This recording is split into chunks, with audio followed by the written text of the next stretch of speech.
أهل البر، أهل الصدق، أهل المعروف، أهل الخير لفي نعيم.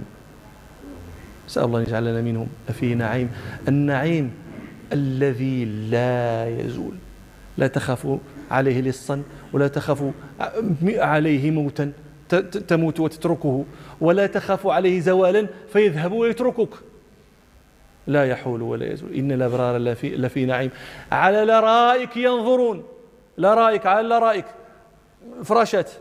وين فراش هذا؟ لأن الأريكة في اللسان العربي هو ذاك الفراش اللي عليه الخامية ديالو باش ما توصلك حتى حاجة، يعني مبرع مع راس. ما عمرك انت نعستي في شي فراش بحال هكا، ودير باش نعس فيه في الجنة إن شاء الله. لأنه حتى إلا درتي واحد في الدنيا قلتي الفقيه قال لي اليوم في الجامع أنا ما عمرني مشيت، وغادي نمشي عند النجار ونقول لي صاوب لي فراش ودير لي فيه ريدو، غيدخل لك البخوش من التحت.